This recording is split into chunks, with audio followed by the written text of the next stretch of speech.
Yes sir. हाँ जी, एक हमने क्या किया अभी तक, हमने क्या किया, थीटा वन मेजर कर लिया। कैसे मेजर करा, जब हमने ए पॉइंट को बाइसेक्ट करा। फिर हमने थीटा टू मेजर कर लिया। कैसे मेजर करा, जब हमने बी पॉइंट को बाइसेक्ट करा। और हमारे को ए और बी के बीच में डिस्टेंस पता है, स्टाफ इंटरसेप्ट आ गया। एक एडिशनल हमने क्या करना है, जब हमने बी पॉइंट को बाइसेक्ट करा, बी पॉइंट को बाइसेक्ट करा, तो आपने उसकी स्टाफ रीडिंग भी नोट कर लेनी है। स्टाफ रीडिंग जो सी है वो तो फिक्स ही रहती है, आपने स्टाफ रीडिंग बी पॉइंट के ऊपर भी नोट कर लेनी है। तो वो क्या होता है, वो स्मॉल एच हो गई, स्मॉल एच। अब इसके अंदर सबसे पहले डेफिनेशन देख लो हमारी। ओ हमारा क्या है, इंस्ट्रूमेंट पॉइंट है। इंस्ट्रूमेंट ओ डैश क्या है हमारा, ये position of instrument axis. P क्या है, स्टाफ स्टेशन है। ए क्या है, अपर वेन है या टारगेट। बी क्या है, लोअर वेन है या target. A B is equal to S is equal to staff intercept. ये क्या है, स्टाफ इंटरसेप्ट है। उसके बाद angle A O dash Q, angle A O dash और क्यू, बड़े वाला angle, that is theta one. Theta one क्या है, vertical angle to the upper vane, या वर्टिकल एंगल जो कि अपर वेन पे बन रहा है या अपर टारगेट पे बन रहा है। और दूसरा क्या है, angle B O dash Q, angle B O dash Q, छोटा एंगल है, थीटा टू है जो कि लोअर टारगेट पे बन रहा है। बी ओ डैश क्यू क्या है, is equal to theta two vertical angle on the lower target या लोअर वेन। वी क्या है, स्टूडेंट देखो डायग्राम आपने दिमाग में रखना है। जब भी आपने कोई भी केस आपने कंसिडर करना है, तो डायग्राम आपने दिमाग में रखना है कि डायग्राम में वी और एच है क्या। हम वी और एच के हम फॉर्मूले तो याद कर लेंगे, पर एक्चुअल में वी और एच है क्या, डायग्राम आपने दिमाग में बैठा के फिर ही आप न्यूमेरिकल सॉल्व करोगे इसका। वी क्या है, देखो वी है vertical distance from the instrument axis to the lower vane. अब ये इंस्ट्रूमेंट एक्सिस है, ये जो सी है हॉरिजॉन्टल इंस्ट्रूमेंट एक्सिस है। इस हॉरिजॉन्टल इंस्ट्रूमेंट एक्सिस से लोअर वेन तक, मतलब बी पॉइंट तक, ये जो वर्टिकल डिस्टेंस है ये v है, छोटा v।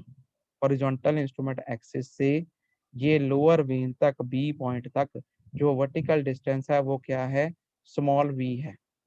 उसके बाद d क्या है, जो horizontal distance from the instrument station to the staff station, मतलब डी जॉन सा है, कैपिटल डी जॉन सा है, ये हॉरिजॉन्टल डिस्टेंस है। ये इंस्ट्रूमेंट स्टेशन से स्टाफ स्टेशन तक का, मतलब पी पॉइंट तक का ये हॉरिजॉन्टल डिस्टेंस है, ये हमने निकालना होता है। पीबी, पीबी क्या चीज है, पी से लेके बी तक, ये तो जो हमारा लोअर टारगेट है उसकी वर्टिकल हाइट है। PB is equal to H, ये एच के बराबर है, is equal to height of the lower vane above the foot of the staff. Lower staff के बेस से लोअर वेन की हाइट है एच है। ये तो जरूरी नहीं है कि हम इसको टेलीस्कोप के थ्रू ही देख के इसको नोट करें, ये तो फिक्स कांस्टेंट ही रहनी है, हम बिना टेलीस्कोप के भी इसको मेजर कर सकते हैं। सबसे पहले हम क्या करेंगे, हॉरिजॉन्टल डिस्टेंस निकालेंगे। ये केस क्या है, ये केस है when the both the observed angles R angle of elevation. मतलब जो हमारा ये थीटा वन है, ये पहला ऑब्जर्व्ड एंगल है, ये भी एंगल ऑफ एलिवेशन है। थीटा टू है, ये दूसरा ऑब्जर्व्ड एंगल है, ये भी एंगल ऑफ एलिवेशन है।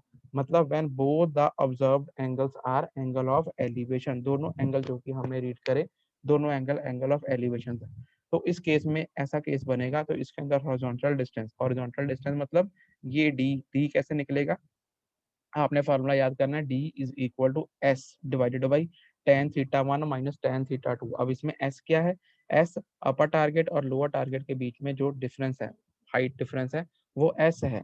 इसमें याद रखना एस, इसमें क्या है, अपर टारगेट और लोअर टारगेट के बीच में जो हाइट डिफरेंस है टेंजेंशियल टैक्योमेट्री में, वो होता है एस स्टाफ इंटरसेप्ट। तो एस की वैल्यू यहाँ पे लिख देंगे टेन थीटा वन आपने मेजर कर लेना, जो सा हमारा अपर टारगेट है उसका vertical angle. Theta two measure कर लेना, जो कि लोअर टारगेट है उसका वर्टिकल एंगल। उसको सॉल्व करके ओ पॉइंट और पी पॉइंट, ये पी पॉइंट, इसके बीच में हॉरिजॉन्टल डिस्टेंस आप कैलकुलेट कर लोगे। फिर इसके बाद क्या कैलकुलेट करना है आपने, ये वी कैलकुलेट करना है। वी हम क्यों कैलकुलेट कर रहे हैं, क्योंकि हमने आर एल निकालना है पी का। पी के आर एल में ये वी का डिस्टेंस जो सा है यूज होगा, इसलिए हम पहले वी का डिस्टेंस निकालेंगे। अब ये वी कैसे निकलेगा, इसका फॉर्मूला देखो, D ten theta to, D multiply by tan theta to. D की वैल्यू ऊपर से उठा लो, जो ऊपर डी की वैल्यू आई थी, S S ten theta one minus tan theta to multiply by tan theta to. तो यहाँ से आपके पास वी की वैल्यू आ जाएगी, वी की वैल्यू। अब देखो वी की वैल्यू हमें पता लगी। अब अगर हमने इस पी पॉइंट का अगर हमने आर एल निकालना है, सबसे पहले हमारे पास ये हॉरिजॉन्टल एक्सिस है, हॉरिजॉन्टल एक्सिस जो सी है, इसका आर एल निकाल सकते हैं। इसका आर एल कैसे निकालेंगे, पीछे कहीं, इसके पीछे कहीं परमानेंट बेंचमार्क के ऊपर स्टाफ रख के बैक साइड रीडिंग पढ़ेंगे। जो परमानेंट बेंचमार्क का रिड्यूस लेवल होगा उसमें बैक साइड रीडिंग ऐड कर देंगे, R L plus B S height of instrument आ जाएगी, मतलब इस हॉरिजॉन्टल एक्सिस का रिड्यूस लेवल आ जाएगा। जब इस हॉरिजॉन्टल एक्सिस का रिड्यूस लेवल आ गया, इसके अंदर अगर हम v की वैल्यू ऐड कर दें, जो कि हमने पहले कैलकुलेट करी है, तो हमारे पास b पॉइंट तक का रिड्यूस लेवल आ जाएगा, b पॉइंट तक का रिड्यूस लेवल आ जाएगा। उस बी के रिड्यूस लेवल में से अगर हम एच की वैल्यू माइनस कर दें तो हमारे पास पी का रिड्यूस लेवल आ जाएगा। यही हमने कैलकुलेट करना होता है। एक हमने हॉरिजॉन्टल डिस्टेंस निकालना होता है ओ और पी के बीच में, एक हमने आर एल ऑफ पी निकालना होता है। तो ये वाला जो सा केस था स्टूडेंट, ये केस था when both the observed angles R angle of elevations, और ये हमने जो सा सॉल्व करा है, ये जो फॉर्मूले हैं ये टेंजेंशियल सिस्टम ऑफ टैक्योमेट्री की है।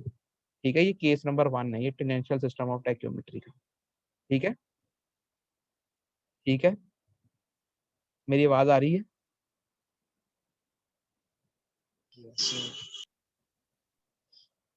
रिप्लाई किया करो स्टूडेंट। अब ये जैसा tangential system of tacheometry, basic फर्क यही है कि हमारा जो स्टेडिया सिस्टम होता है उसके अंदर हम स्टाफ इंटरसेप्ट को यूज करते हैं। स्टाफ इंटरसेप्ट कौन सा होता है? लोअर स्टेडिया माइनस अपर स्टेडिया की रीडिंग। जो टेंजेंशियल सिस्टम है उसके अंदर स्टेडिया वायर्स नहीं होती, उसके अंदर भी हम स्टाफ इंटरसेप्ट यूज करते हैं। पर इसके अंदर जो स्टाफ इंटरसेप्ट होता है वो क्या होती है? लोअर टारगेट और अपर टारगेट का डिफरेंस। इसके अंदर लोअर टारगेट और अपर टारगेट का जो है वो हम खुद फिक्स करते हैं, कांस्टेंट डिफरेंस। इसके अंदर एंगल ऑफ एलिवेशन या डिप्रेशन जो होते हैं वो पढ़ते हैं, और उसके बाद फार्मूला लगा के हम अपना हॉरिजॉन्टल डिस्टेंस और रिड्यूस लेवल्स को कैलकुलेट करते हैं। टेंजेंशियल सिस्टम का ये केस नंबर 1 था, when both the observed angles R angle of elevation. ये केस नंबर 1 था। अब केस नंबर 2 अगर हम देखें, टेंजेंशियल सिस्टम का ही ये केस नंबर 2 है, when both the observed angles R angle of depression. देखो पिछले केस में क्या था, जॉन से हमने एंगल पढ़े थे थीटा 1 और थीटा 2, दोनों एंगल ऑफ एलिवेशन थे। अब नेक्स्ट केस में क्या है, when both the observed angles R angle of depression. इसके अंदर जितने भी दो ही एंगल वैसे हम पढ़ते हैं, थीटा 1 और थीटा 2, जितने भी हमने दो एंगल पढ़े हैं वो दोनों जॉन से एंगल ऑफ डिप्रेशन है, एंगल ऑफ एलिवेशन नहीं है। तो ये केस पहले डायग्राम देखो। देखो डायग्राम पता होना चाहिए आपको, सारा कुछ पता होना चाहिए डायग्राम में, वी क्या है, एस क्या है, एच क्या है, तभी आप फॉर्मूले में वैल्यूज पुट करके इसका आंसर निकाल सकते हो।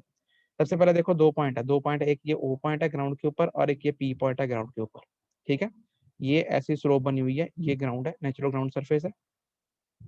ठीक है, ये नेचुरल ग्राउंड सरफेस है। ये इसके अंदर एक पॉइंट ये ओ है, एक पॉइंट ये पी है। हमने ओ और पी पॉइंट के बीच में हॉरिजॉन्टल डिस्टेंस निकालना है, डी की वैल्यू निकालनी है, कैपिटल डी। और हमने दूसरा काम क्या करना है, पी पॉइंट का रिड्यूस लेवल निकालना है। ठीक है, दो काम करना है। अब हमारे पास सिस्टम कौन सा फॉलो करना है, हमने टेंजेंशियल सिस्टम फॉलो करना है टैक्योमेट्री का। हम क्या करेंगे, सबसे पहले ओ पॉइंट के ऊपर हम टैक्योमीटर सेट कर देंगे, सारी इसकी टेम्परेचर एडजस्टमेंट सब कुछ हो जाएगा। हम क्या करेंगे, पी पॉइंट के ऊपर, तो पी पॉइंट तक की हमने जो की हॉरिजॉन्टल डिस्टेंस निकालना है और पी पॉइंट का ही हमने लेवल निकालना है, तो हम पी पॉइंट पे क्या करेंगे, स्टाफ रख देंगे। जब हम पी पॉइंट के ऊपर स्टाफ रख देंगे, क्योंकि टेंजेंशियल सिस्टम टैक्योमेट्री का है, इसके अंदर हमने दो टारगेट पहले ही स्टाफ के ऊपर लगा देने हैं। दो टारगेट, एक ये ए पॉइंट है अपर टारगेट, एक ये बी पॉइंट है लोअर टारगेट। इन दोनों के बीच में जो डिस्टेंस है हम अपने हिसाब से फिक्स कर सकते हैं। वो जो डिस्टेंस होता है, डिफरेंस होता है, वर्टिकल हाइट का लेवल माइनस करके निकलता है, बी लोअर टारगेट और अपर टारगेट को माइनस करके, वो इस केस में क्या बनेगा, स्टाफ इंटरसेप्ट बनेगा, एस की वैल्यू बनेगा। ठीक है, कैपिटल एस। ठीक, अब हमने करना क्या, अब हम सबसे पहले हम ओ पे हमने इंस्ट्रूमेंट सेट कर दिया। ये हमारी कौन सी है, ये जो ओ डैश है, ये ओ डैश से जो सी ये लाइन निकल रही है, ये क्या है, हॉरिजॉन्टल एक्सिस है। ये हमारी हॉरिजॉन्टल एक्सिस है, मतलब ये टेलीस्कोप की वो पोजीशन है जब वो किसी भी एंगल पे टिल्ट नहीं है, उसका वर्टिकल एंगल 0 0 डिग्री है। तो ये क्या है, हमारी ये हॉरिजॉन्टल एक्सिस है। अब हम सबसे पहले क्या करेंगे, सबसे पहले हम क्या करेंगे, ए पॉइंट के ऊपर, ए पॉइंट हमारा जो सा अपर टारगेट है, उसको यहाँ पे जब टेलीस्कोप रखा हुआ है तो ए पॉइंट को बाइसेक्ट करेंगे, मतलब कि ए पॉइंट को सी करेंगे इसके टेलीस्कोप से। जब हमें ए पॉइंट दिख गया तो हम वर्टिकल एंगल नोट कर लेंगे, इस केस में डिप्रेशन एंगल बनेगा, थीटा 1 की वैल्यू नोट कर लेंगे। क्लियर है, ये क्लियर है, क्लियर। तो हम थीटा 1 की वैल्यू नोट कर लेंगे। सेकंड हमारा काम क्या है, हम बी, अब नीचे और टिल्ट करेंगे, बी पॉइंट के ऊपर हम बी को बाइसेक्ट करेंगे यहाँ से टेलीस्कोप से। जब हमें बी पॉइंट दिखने लग जाएगा, कितने एंगल पे टेलीस्कोप हमारा घूम गया, एंगल ऑफ डिप्रेशन वो हम नोट कर लेंगे, that will be theta 2। Clear है, क्लियर। दो हमने काम कर लिए, एक हमने थीटा 1 नोट कर लिया, एक हमने थीटा 2 नोट कर लिया। एक जो ये अपर टारगेट और लोअर टारगेट के बीच में जो वर्टिकल डिफरेंस है ये हमें पता होता है, हम खुद फिक्स करते हैं, ये एस स्टाफ इंटरसेप्ट कहलाएगा। और ये बी, बी कितना ऊंचा है स्टाफ के बेस से, ये भी हम बिना टेलीस्कोप से देखे ही मेजर कर सकते हैं, क्योंकि ये हमने बी निशान पहले लगा लिया होता है। तो हम डायरेक्टली ये स्टाफ के ऊपर मेजर कर सकते हैं, ये पी बेस से लेके जो लोअर टारगेट है बी तक का, ये जो पी बी डिस्टेंस है, ये एच स्मॉल एच की वैल्यू होती है। क्लियर है, क्लियर। अब इसके अंदर क्या होगा, इसके अंदर हमने सबसे पहले हॉरिजॉन्टल डिस्टेंस निकालना है। हॉरिजॉन्टल डिस्टेंस निकालना है